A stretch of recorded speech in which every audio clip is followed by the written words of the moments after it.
Happy holidays from us at the Ghosts and Ghouls podcast. I'm your host, Tyler. This is the Christmas cryptid creeper himself, my co-host, Anthony. If you're new here, this is how this works. I'm going to tell him a fictional horror story where I've gone through and I've redacted the name of the creature, undead, monster, extraterrestrial, some sort of paranormal entity, and replace it with descriptions, and then he gets to guess what the creature might be. After that, we're going to do a little dive into his history. This one's going to be a little bit of a longer history. There's a lot of lore to this thing. Oh, Lord. And then we're going to do a use of pop cultures. You know, well, it's been in movies, cartoons, card games, whatever. And then we're gonna do a little, what would you do if you had to fight it? If it came to get you, what would you do? And then finally, if we're making a movie, who we're casting, how we're shooting, and what's the story gonna look like? You know, is it gonna be horror comedy, just comedy, romance? Romance. No, this one might be romance, but you might be casted as my lead. Just want to take this quick second to say, please go ahead and leave a like, comment, and subscribe. Go ahead and turn that bell on for any notification just so you can stay updated. And to also follow us on our TikTok and Instagram. We are posting a lot more on there. And for anywhere you listen to your podcast, go ahead and follow us up there as well. iHeartRadio, Spotify, YouTube Music, Amazon Music, Apple Podcasts. Like I said, anywhere you listen to it. And I also just want to say that we are 2 more episodes from completing this year, which will be the official season 0 of the Ghosts and Ghouls podcast. And starting in 2026 will be the season 1 of Ghosts and Ghouls podcast, where we kind of have a way of doing some things differently. Little changes, not big changes, little changes. Well, the way we kick this off, Ant here gets 3 yes or no questions. It's gonna kind of narrow down where we might be, what this thing might be, and then he gets a shot in the dark guess, see if he gets it right. And I promise you, you're not gonna get this. I'm not gonna get this. You're not gonna get this. I bet. This is hold on. This is our holiday episode. Okay, I searched far and wide for holiday cryptids, and I found one that you're not going to get. Okay. Unless you've been looking at my notes. I have not been looking at the notes. I don't even know where your notes are hidden exactly. So I'm going to say that we're in Europe. Yep. Are we in Romania? Oddly specific guess, but no. Ooh, dang. I try to like just pinpoint somewhere. Like that was, yeah. I tried to pinpoint somewhere just to see. Okay, so we're not there. Oh, Lord. Are we in the UK? No. No. Ooh, okay. You searched far and wide. I have no more guesses. Now, I feel like there's a random, I feel like it's in Germany for some reason. It's either in Germany or Russia somewhere. I don't, I'm going to just go ahead and say the general term, not an adjacent term. I'm assuming it would be an adjacent term. Just a ghost. Nope. Do you know where I was going to go with it? Like the Ghost of Christmas Past and all that. Oh, you were going for a Christmas story. Yeah, I was actually going for Christmas. I thought about doing ghosts. Yeah. I did. But unfortunately, we can never do ghost. Because Ghost is cursed on Ghost and Ghouls podcast. Every Ghost episode we've ever tried to film, tried to record, we get a little bit further and then something blows up and then so Ghost is off the table for right now. Maybe season 1 we do Ghost, but all right. I'm ready. Okay. This episode is called The 13th Night. The storm rolled down from the Icelandic highlands like a white beast swallowing the village of Hransfell Hole. By the second night, the roads disappeared. By the third night, powered lines had went down. On the fourth, the first scream drifted through the wind, but no one dared open a door to see who it belonged to. Arin, alone in his rented cabin, kept the fire high. Everyone in the valley knew the old stories about a mountain-dwelling giantess who feasted on misbehaved children, the cannibal hag with the cloven hooves and a stomach that never filled. But the stories were for winter nights, not real storms. On the 5th night, the knocking began. Not at the door, at the windows. Sharp, rhythmic, too high for an adult, too persistent for the wind. On the 6th night, the food began to vanish. Arin woke to find the pantry ransacked, jars shattered and licked clean. Something had chewed straight through a sealed can, leaving teeth marks shaped like jagged ice. Tiny soot-smeared handprints covered the counters. He followed them to the chimney. That night, the laughter started. Thin, broken, childish. It bounced inside the walls like something trying to learn how humor worked. One voice giggled. Another shrieked in delight. A third hacked up phlegm with each breath. Those old stories called them her sons. 13 twisted boys, each a mockery of a human child, each with a hunger to match their mother's. Arin blocked the hearth with firewood, but the laughter only grew louder, as if they were daring him to try. On the 7th night, something much worse arrived. A shape moved through the snow, massive but deliberate. The earth seemed to groan beneath its weight, and the cabin walls trembled. The storm slowed, as if even the wind bent to make room for the thing that climbed down from the mountains. Then came the smell, rotting meat, wet fur, and the soured stink of old milk curdled against skin. A voice followed, deep, grand, but wrong. I smell a lonely one ripe for taking. Arin froze. The boys erupted from the shadows, pale, frostbitten limbs, giggling, mouse red with someone else's blood. One dragged a half-eaten sheep's leg behind him, raw, still streaming. Another carried a human arm gnawed to the bone. Mother is here, they whispered. A silhouette blotted out the window. A towering figure leaned close, her breath melting frost with the heat of hunger. Her tangled hair writhed in the wind like seaweed. 2 horns curved from her skull like a blackened ram's horns. Her patched coat was sewn from layers of flayed skin, wolf, goat, and unmistakably human. Her feet, when she took a step forward, ended not in toes but in cloven hooves, cracking the ice beneath her. The cannibal matriarch of the Icelandic winter. Her hand descended on the door, long, gnarled fingers, each tipped with curling black claws. The timber bowed inward with a groan. Come out, child. The wood split. The Yule lad swarmed first. One pale boy leapt into Arin's shoulders, digging frostbitten fingers into his scalp. Another bit into his thigh, tearing flesh free with a delighted squeal. A third crawled up from beneath the bed, dragging a rusted sheep's shearing blade. The door exploded as the mother ducked inside. Her eyes glowed molten yellow, her mouth split, revealing teeth shaped for cracking bones. A string of old sinew hung between them like cobwebs. She sniffed Arin once. You taste of fear, my favorite. She seized him by the torso, ribs cracking beneath her grip. The boys clung to him, fighting over pieces as she lifted him towards her mouth. Arin's screams vanished into the storm as she bit down. When the morning came, the villagers dug their way through the snow. They found Arin's cabin with the door torn from its hinges, blood splattered the ceiling, bones scattered across the floor, scraped clean by too many teeth. And outside, leading back towards the mountains, 13 sets of small footprints, followed by deep, heavy prints of hooves. Okay, this thing just eviscerated Arin. Like, this thing just obliterated him. Stood no chance. But my first guess would be Krampus. Nope. Really thought it would be, Being the holidays, I thought about doing Krampus. Yeah, I was thinking something like Krampus, but my other guess, it wouldn't be that. That's dumb. Another thing was like a giant, because you had said a giantess or something like that. So I had assumed, it's one of the giants. Like a Nephilim or a Nephilim. Okay. Something like that. But I don't know. So yeah.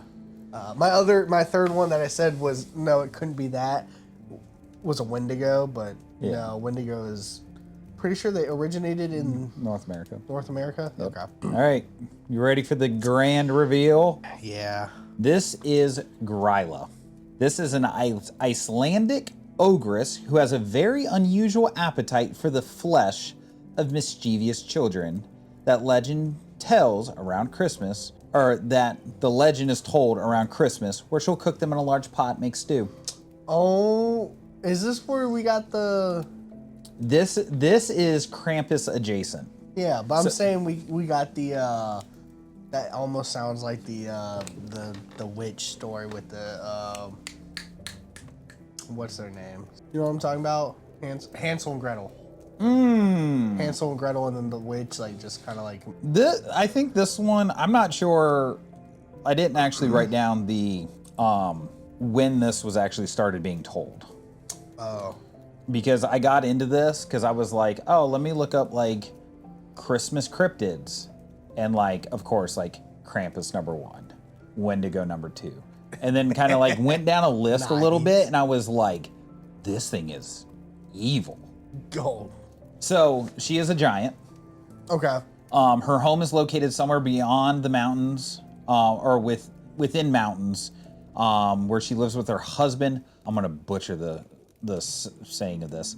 Lapati. She has her 13 children, the Yule lads. Okay. And a cat. That's so random. Named the Yule cat. Okay. The Yule lads, her kids. Yeah.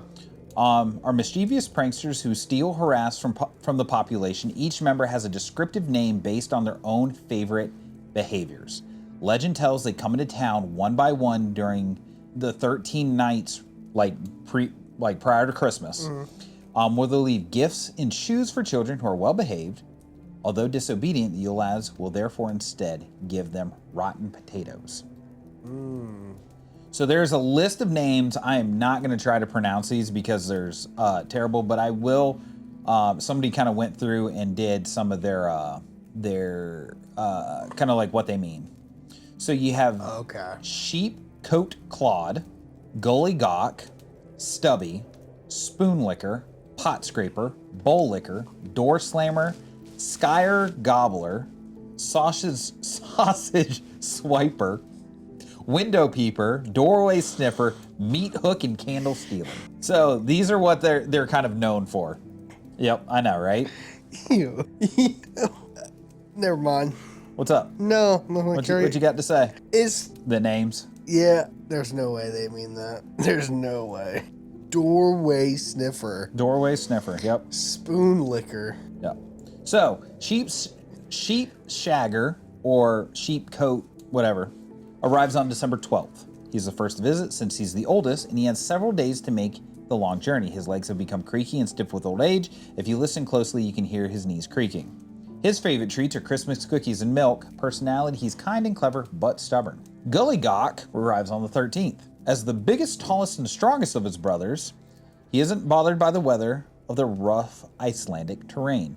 He's a bit shy and likes to travel incognito. Taking care of the Christmas cat is his responsibility. Making sure that the Yule cat, or Jolakuturin, is well fed so he doesn't get any ideas about snacking on children. That's going to come up later. Okay. He likes meat, sweets, and milk. He is clumsy and not very bright, loves children and animals. Stubby arrives on the 14th. He might be the smallest of the brothers, but he's got the most charm. When there's been heavy snowfall, he travels with a shovel in case he has to dig his way through snowdrifts. It's important to leave a small chair next to a window to help him reach the shoes. This also gives him a chance to catch his breath before moving on. He likes biscuit, cheese, and meat, big heart, and bright personality. Pot scraper's up next on the 15th. Pot slicker learned to get the pots and pans first to grab any tasty leftovers.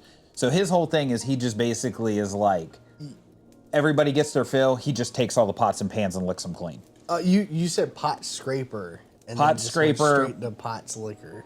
Yeah, pot slicker. Well, it's pot to sliker. Sleiker. Okay. So pot sliker or pot scraper is the translation. Okay, I got you. He also can't resist an unwashed pot of soup while going from house to house. That's disgusting. Obviously, he likes soup. He's quick-witted and single-minded. He is very much on. Yeah. Okay. Spoon licker is arriving on December 16th. He used to suck his thumb as a young boy. Gryla would scold him to stop, so she switched him from sucking his thumb to sucking on wooden spoons instead.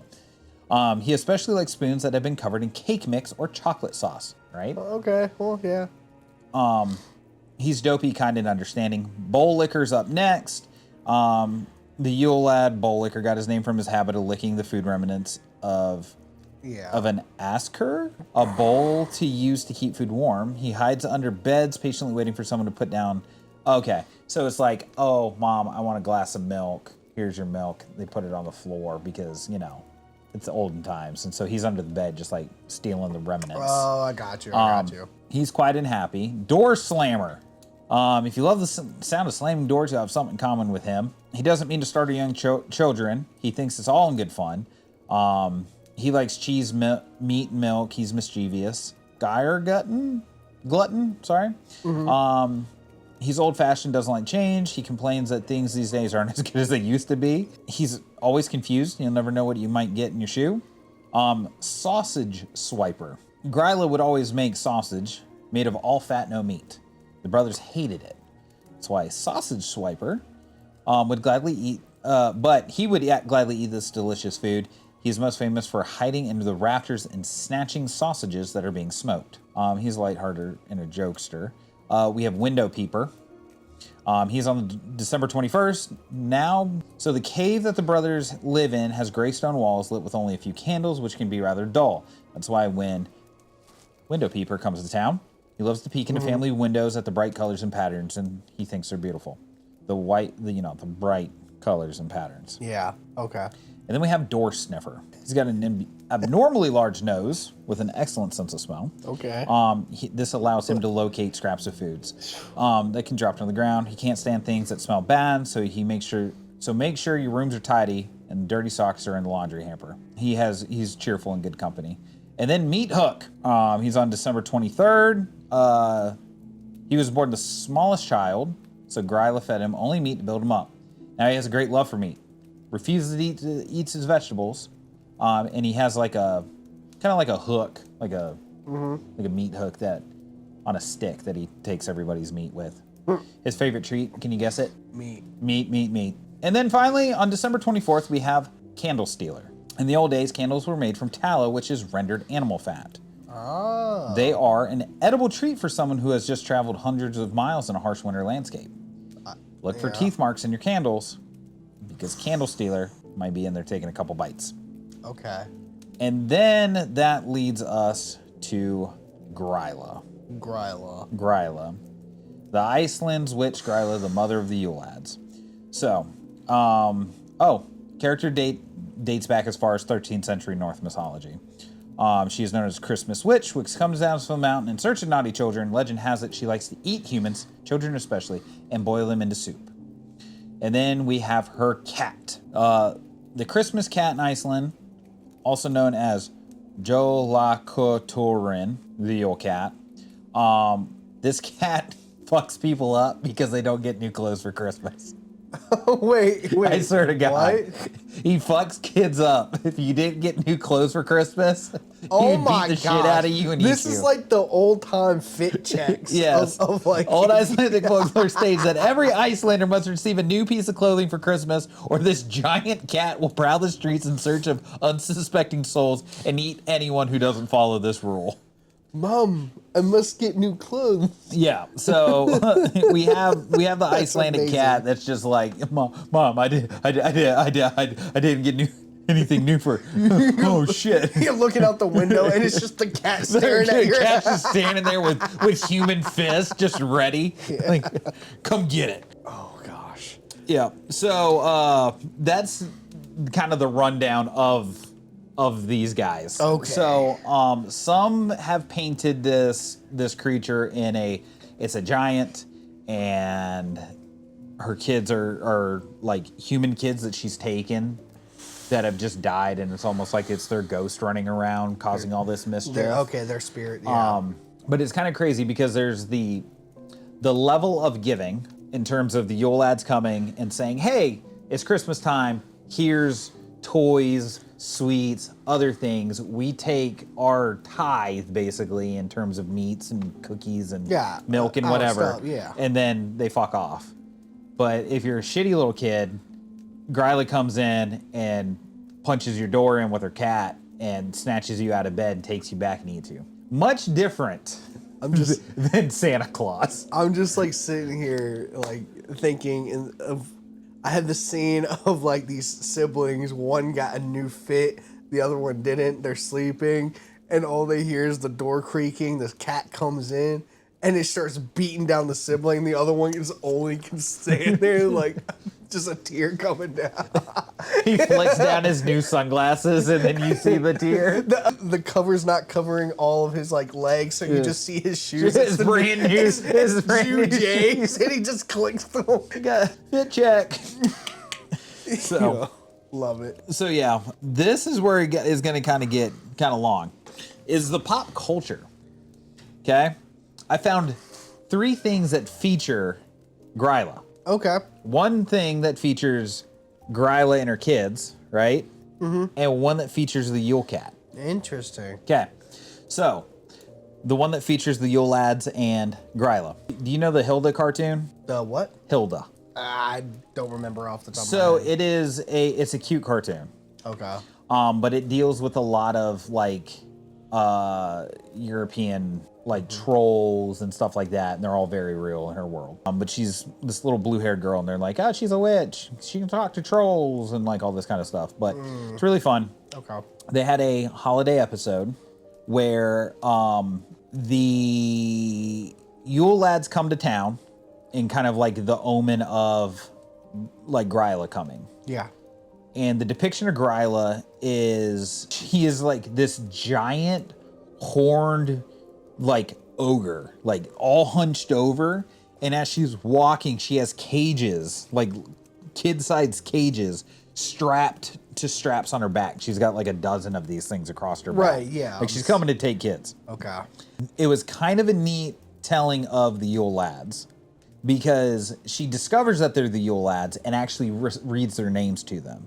And once they're kind of like understood that they got caught, they're like, oh no, like we're made.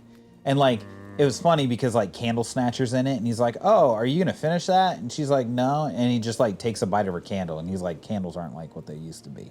It kind of reminisces back to the beef tallow thing. Oh. So That's the cool. way they did the lore of the Yule Lads is that Gryla captured them and was going to eat the first one. And the first one's like, wait. If you eat me, you only get one. But if you don't eat me, I'll bring you 2 other people. Like I'll bring you 2 in place of mine. Ah, okay. And so he brought 2 more. Right. And those 2 were like, whoa. If you eat us, you only get 2.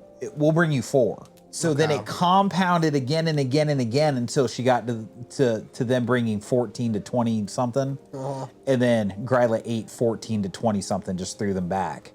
And they left the 13, but they were like servanted to her. Like basically under her control. Yeah. I watched the episode. It was super, super fun. But it was like a very lighthearted Christmas episode. Like the little girl's trying to find something for her mom. They're selling vegetable broth like as a hot drink at this time. I don't know. It was really weird. But seeing Gryla like lumber through and then like, what did they do? Oh, that's what they did. They made a bunch of vegetable broth because they knew she boils kids into soup. So they made a bunch of soup for her, and that was the peace offering to tell her to fuck off. Oh my gosh. Yeah. So that was the first one. That was when Gryla actually looked like Gryla. Like that giant ogress, like, I'm here to take kids. The Chilling Adventures of Sabrina has Gryla the Witch. And they totally took this character. I'm pretty sure they just saw the name and they were like, yeah, Gryla, that's noticed. Like, we know what that is. They completely flipped it on its head. She is a reoccurring character in the show parts of 1, 3, and 4. She loves and genuinely cares about kids. First change. Oh, I got you. She continually tries to get children, particularly orphans, to join her family, although she's been known to let children go back if their biological families are still alive and still care about them. Gryla detests people who hurt children. She punishes a Yule demon. In the show, he is like a mall Santa, but he's like feeding on kids. Okay. He turns them into wax figures And eating them. Yeah, he turns them into wax figures. She also hates men after her husband abandoned her to the point where she loves eating them, although this dislike does not seem to extend to male children. Very different from the child-eating giant. Like, way different. Yeah. And she's like a slender blonde woman in like a patchwork coat with red lipstick. And it's like, okay. Like, They just decided to make their own twist. yeah, on it. I guess. You know Netflix. So, this one, I'll say this. Have you ever watched the Christmas Chronicles? Ooh, it's been a long time. I want to say yes. Okay. They have the Grizzle, like, Santa I don't know. Great movies. The Christmas Chronicles 2 is when the elf is revoked his elfdom and turned back human, but he's trying to get revenge on Santa Claus and Mrs. Claus because they basically told him you were being a dirty little shit and you should just go somewhere. Okay. He actually has the Yule cat with him that's aiding him. And in that, they made it like a large, like, snow leopard. So that was the one instance I could find the Yule cat. And then we have Red 1. Have you ever seen Red 1? Nope, never seen it. Okay, this movie's a ride. Okay. The synopsis is, when a villain kidnaps Santa Claus from the North Pole, an elf, extremely large and formidable operative, joins forces with the world's most accomplished tracker to find him and save Christmas. It is directed by Jake Kasdan and released on November 15th of 2004. Can you guess who it stars? No, but that sounds awfully familiar to like Dwayne The Rock. It stars Dwayne The Rock Johnson. No shot, I got it right. And Captain America, Chris Evans. Wait, you said 2004? 2004. I thought this movie came out. It was only last year. Yeah, right? Yeah, November of last year. 2004? No, I'm sorry, 2024. Oh, I'm sorry, I misspoke. 2024. I got so confused because you said 2004 yeah, and then this movie sounded like, did they actually just like remake rip it? off? Yeah, they just remade it twice. The first one flopped, they redid it again. That's amazing. I'm sorry, 2024. Yeah. Yeah, I've seen it where they fight the snowmen and all that kind of stuff. They fought Krampus in it and yes. So Gryla's in it. Okay, I didn't see. Yeah, I only saw. So Gryla is the main villain.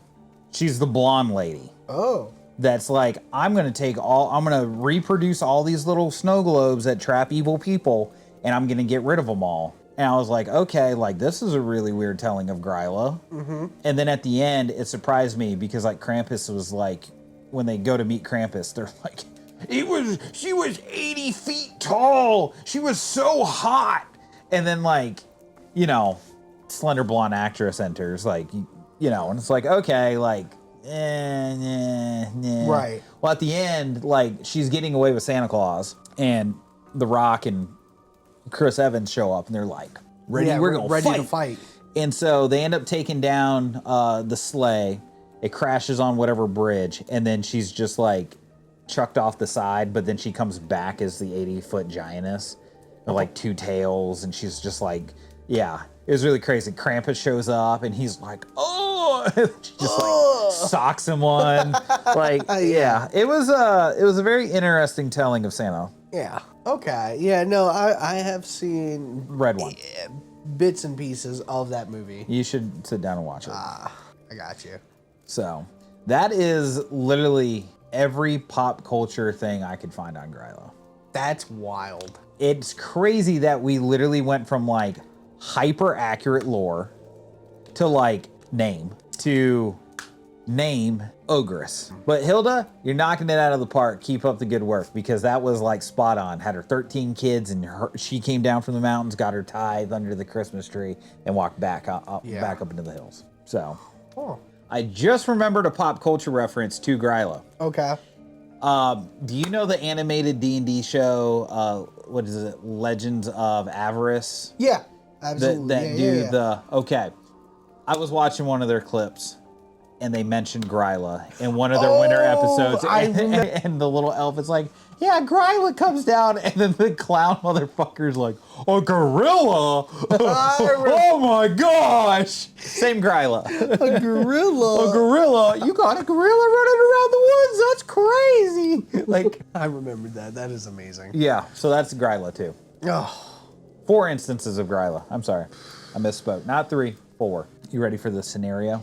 Absolutely. I love the scenarios. Okay. This one's I wrote this one out a little bit longer, okay? Okay. Hey, that's fine. You're staying in a cabin in the beautiful Icelandic hills. A storm rolls in, and it's howling for hours. Then you hear a knock, but you pull the curtain back just an inch, and your breath freezes. She's standing there. The giantess from the mountains, the eater of misbehaving children. Her tangled hair is crusted with snow and old blood. Her horns scrape the cabin roof as she bends down, peering directly into your window with glowing amber eyes. The door shudders as she presses a hand against it. Long fingers curl, you hear the hinges starting to buckle, the wood cracking. The entire cabin starts to shake with the weight of her hunger. You back away. The room suddenly fills with high-pitched giggles. They're already inside. 13 pale frostbitten boys crawl out from under the table, behind the stove, from the dark corners that you thought were empty, and the Yule lads are there.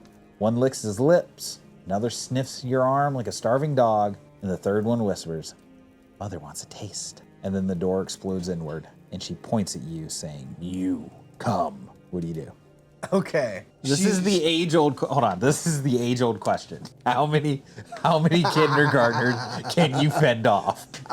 Listen. What's kindergartners? I can fend off. Are they coming at me at like all at once or one at a time? I have a feeling. Am I running the gauntlet or? I have a feeling you're gonna fight 13 all at once, like 6 to 9-year-olds all at one time. All at once. While Gryla's just like reaching her gigantic arm through your doorway, trying to like snatch you. See, that's like skill checks of like dodging. That's fine. I can do those. You're playing PlayStation. It's like, timing. Yeah, it's those quick time events, and I hit those. And I just got to say, I just got to do wide attacks. That's where the large sweeping. I'm going to have to hit 2 at once. 1, 2, duck. 1, 2, duck. It's like punch, jump, punch, duck, punch. That's just how it's going to be. It's like you're on an episode. Did you ever watch Wipeout? It's like this big foam thing swinging through your... Stand up, catch one. And I think... No, if they're all coming at me at once, back to the age-old question real quick, I think I can take down, at least solid 90. I was going back to the age-old question. Oh, like you could take out 90 elementary school kids? Yeah. After that, I'm probably going to get tired, and then, because I'm trying to... They probably just, like, run at you with whatever brain rot they're on, like, 6, 7... And then, just wear you down with that. I think I might just give up. At that point, I would. All right, so to the 13, you said some of them are coming over, like, the table. Yeah, they're coming out closets, from under all the little, the bedrooms. So they're all going to, run at you at one time, but they're all not going to get to you at the same time. Am I in the kitchen? You're in your living room. I'm in the living room. Yeah, think of, a basic... cabin. I know exactly what I'm doing. I'm in the living room. I'm gonna assume I'm close to the chimney, because that's where, Oh, right? okay. I'm gonna get the fire stick. The poker. With the little hook on it? Yep, I'm gonna get that, and I'm gonna just swing it at the nearest one, and then I'm gonna bring it back, get into stance, and I'm gonna fend off. And then if we were playing Dungeons and Dragons and I threw this at you, I would make you roll for an attack, right? You would nat 20 this attack. I promise you. The dice would tell this story. You would nat 20 it. You would take the kid in the cheek with that fire poker, open him up, and then he would hit the ground and he would start crying, and you would feel terrible.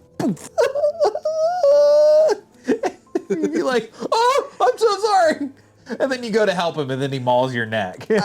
I don't think I would. Like, everyone's got to learn. It's like, this is your time. Don't run at the barbarian with the fire poker. So, yeah, I'm going to get the fire poker, and then, believe it or not, I think my adrenaline would be so high, and I would be so fearful, because I have, like, these 13 frostbitten ghost kids running at you. This ogress at the door. Yeah, I'm gonna straight up grab this firewood. Like... you're about to burn your hand just to start... I'm going to just start throwing it or chucking it at them, too, just with my left. Just trying to burn the poker. Yeah, just as, quickly, not, grabbing it and then using it and then burning myself. No. Are you just trying to burn the cabin down around you? Possibly. I'm going to try to... I think at this point, I'm going to have to use the fire. Because I think... I would have to use anything I can to survive. Interesting. So this fire is going to be my best friend at this moment. Yeah. Sure, it's going to burn down the cabin. I could die from this fire, but I'd rather die to this than Then Yeah, I mean, well, I don't know. The way Arin died, I mean, it was just like, like he kind of got out like Attack on Titan, you know? yeah, but if we're going from lore wise, like, is she just eating like in the actual history, like her history? In her history, she steals naughty, misbehaving kids and cooks them into stew because they taste the best in soup. She might just be going. Going for some sushi with you. So like if she's Raw going like ant on a that, bed of boiling, snow. like I'm not gonna sit there and get boiled. I'd rather just get burned to death at that point. I mean, it's kind of the same thing. Yeah, that's what I'm saying. So Yeah. like, what am I gonna really do? Might as well try to take someone with you if you can. I'm going. Yeah, I'm just like. Interesting. So I also thought of the firewood. Oh, yeah? I also thought of the firewood. That's kind of where my mind went first. But after watching Hilda, I'd make the deal. I would try to appease her.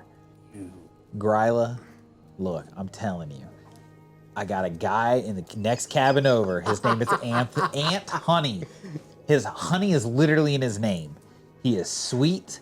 We can go get him now.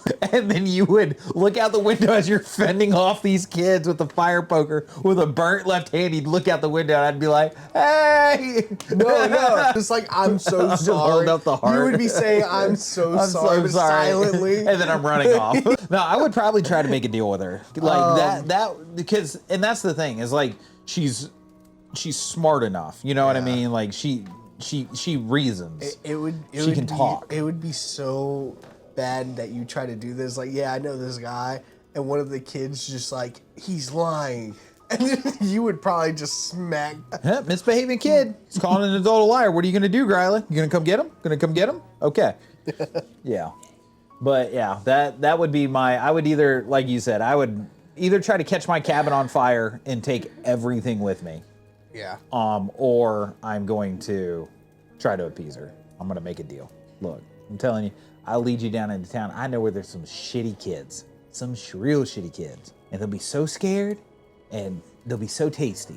I'll even eat some of the soup, you know? I'll go back to the mountains, go back to the hills. I don't know. Maybe I gotta. I don't know if you should say that. Maybe I gotta climb up in that old Grissy. You shouldn't say that. What? I'm gonna eat the soup. Why? Because it's hers, you know what I'm saying? If she doesn't give it to you. Like, Well, I mean, if she wants to offer me soup, yeah, if she wine wants. and dine before I go to Pound Town. Ogres need love too, Ant. Sometimes I try to truck through these things just so that, I don't have to go. The image. Anywho, I'm glad we decided to go on the fire pit, or at least look at the chimney idea. I didn't think about appeasing her. I don't think I would. I would. She'd be like, I mean, could you imagine being the dude that comes back to town being like, yeah, like not only did I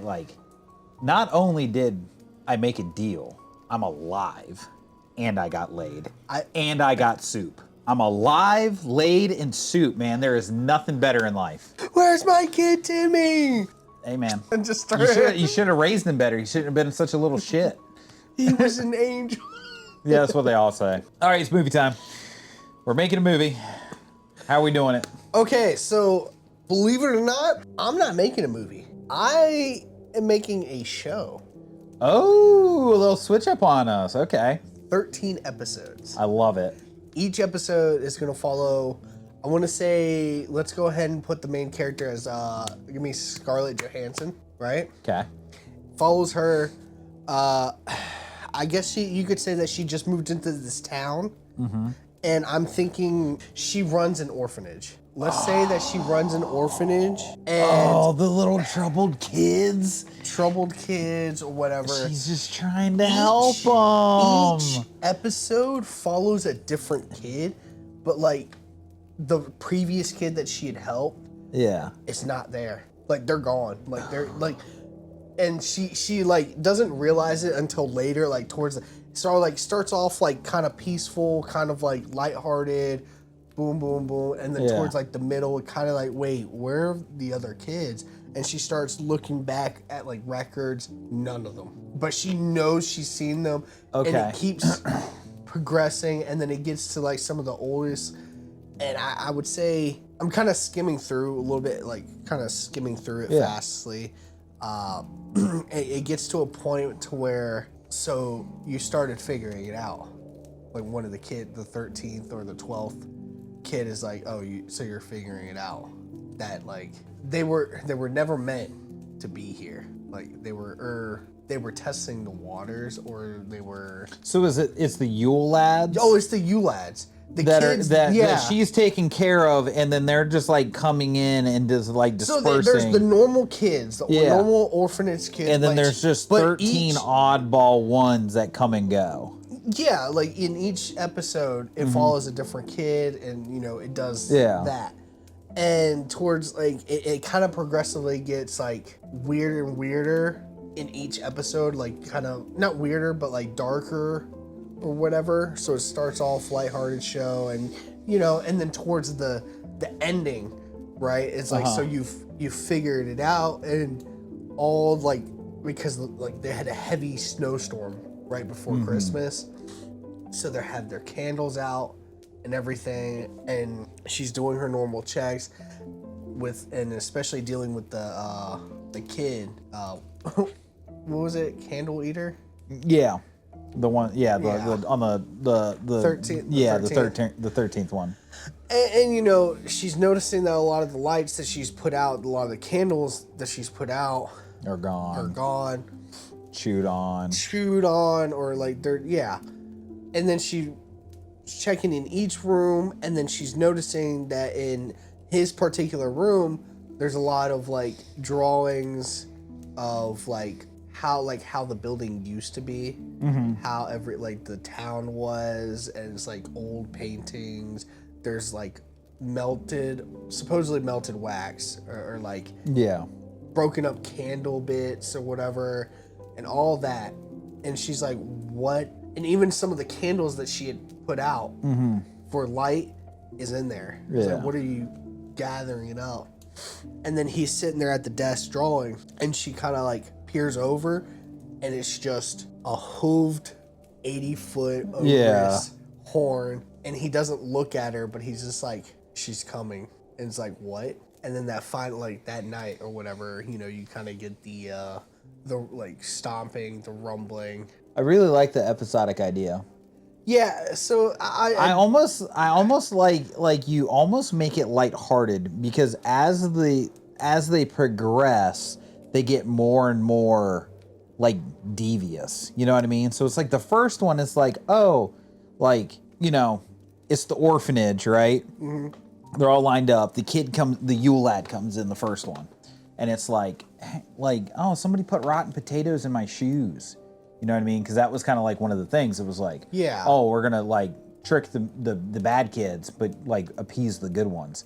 And then it's like, oh, so and so pulled my hair, or they're like relentlessly like picking on one, like again, it like a couple troubled ones, like maybe it's like the big bully of the orphanage, and they're just like poking him all the time. Oh. But then like you kind of, and you can do this cinematically with the lighting.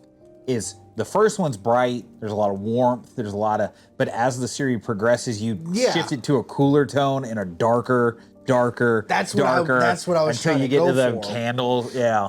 And then also, like, I kind of just want to have it to where what was it called? Yule-lock? The cat? The Yule cat. The Yule cat. Oh, just Yule. Okay. Yeah. Yeah, have the Yule cat kind of like an Easter egg kind of deal. She's like in the background walking around. Okay. And you kind of like see them in every episode, but they don't maybe really... it's like a weird stray that they're just not like weird really stray. It's like, oh, out. It's just a stray, you know. And then in episode like I believe it's 2 or 3, they name it, but it's the name of like Icelandic but I'm saying name. The kid that takes care of the cat. Yeah. Is that the 3rd or 2nd? I can't remember. Well, one of them in that episode is just like, oh, where's so. Oh, he's feeding the cat. Yeah. It's like, oh, that stray? Yeah. It's like... Yeah, he loves cats. Yeah. But, yeah, like you said, it kind of starts bright, and then it kind of gets a little bit cooler, the darker, and all this stuff, and then here comes good old... Gryla. Interesting. See, I don't know if I want, like... I kind of want it to be more suspenseful, and more like, suspenseful drama type deal. Not like gory, rated R. Yeah. So I'm kind of going that style. Interesting. Yeah. So this one, mine isn't really much of a But I like the episodic, like the first kid. And that's the cool thing too, is you could sneak like their Icelandic name into the episode, and then like somebody could catch on to those Easter eggs, the cat being in the background, certain things disappearing as certain kids are there, and then they're reappearing when they're not there, like the sausage one, where it's like all the breakfast sausages are just gone. Right. And it's like, where's all our fucking food at? Like, we got to go get more food. Like, and then, like that's like a plot point for that episode. And then she's like, I got to go get more food. You know, oh, she goes and talks to this guy over here, the you know, whatever, the general store, blah blah blah. Yeah. And then I kind of want it to happen too, like when Gryla arrives, like it kind of like it picks up to where it's like horror, to where she's trying to go after her, the children are scared, all this stuff's happening, breaking through walls, chasing her around, all that stuff. There's fire, all that, and then she hits her head, and then she wakes up to like some of the kids like bouncing on her. It's like, come on, it's Christmas. Yeah. Like what? Like she just like freaking out, and then she looks out, everything's fine, and then she's like, but where's where's these 3 kids? Like, where's all these kids? Everybody else is just like, their family came and got them. It's like their family's been picking up. You know, they've been picked up all the time, like throughout these times. Yeah. Even the staff is like, who? Interesting. Like, it kind of like it's that after the 13th day. I'm assuming Gryla leaves, or is it? The 14th? She comes on Christmas. Like Christmas Eve into Christmas Day, and then collects all the naughty children. Yeah. And takes them. And that's kind of what happens, and everything's kind of like that. back. Yeah. But like you still just see, and it kind of zooms out, and you just see the cat still, but like. Ooh, I like that. I like that. And this is where she finally like eyes the cat in the window, and it's just staring at her, and it's just. Like she's finally. You almost got to make its eyes like a weird color or something, and it's like, or it's got like it's been a stray this whole time, but it has a collar with its name on it. Absolutely. And you hear like the whisper on the wind, and it hops off the windowsill and goes scampering off towards the hills. I thought of when I was thinking about doing a movie. I don't know who I would cast. Like I really don't know who I would cast, but I would like to tell the origin story of Gryla. In terms of her collecting the kids, right? Her doing all this stuff. But I almost want it to be in a realm of like, I don't know how you would do it. I feel like it would be, you would have, it wouldn't be told from her perspective per se. It'd be told from like a character in the town's perspective, but kids go missing over like a certain amount of time, right? And that's her collecting her 13 kids. But she's showing up and she's like shape-shifting as like a witch. So all of a sudden, like we have this really nasty like orphanage runner, or like taking in these kids, or like just a mean-ass nanny. She's like beating the shit out of these kids because they're misbehaving. And she's like, oh, I know what I need to do.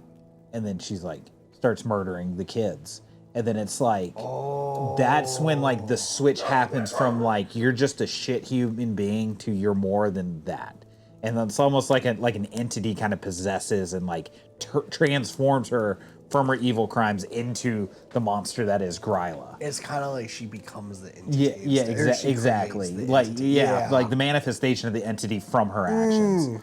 I just don't know who I'd pick. I'd want somebody like gaunt, like, but you know, it's like 1300s, so it's like, or 13th century, so it's like, you know, you kind of have like the old log cabin style, like everything's like work in this, but like, you know, she's catching kids like sledding and fucking off, and so she like just, you know, goes out there with a switch and just beats the shit out of one of them. The other one scamper off, and then but that's the idea is that it escalates more because it's like these kids are misbehaving, this group of kids are misbehaving, all kids are misbehaving, and then like that's when the entity switch kind of turns on.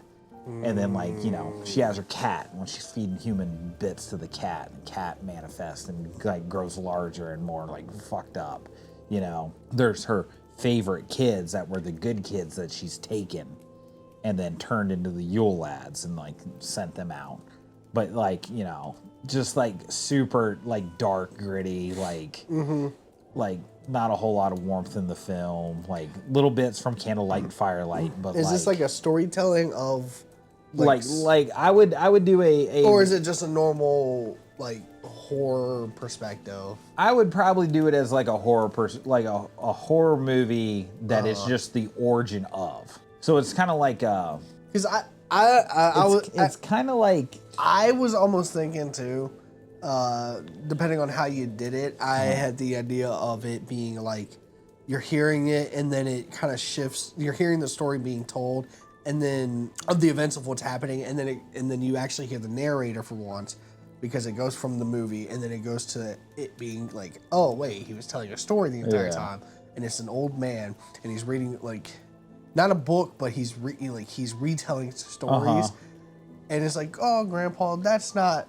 you know, and then the mother comes, picks up the kids, and it's like, hey, grandpa told us this story.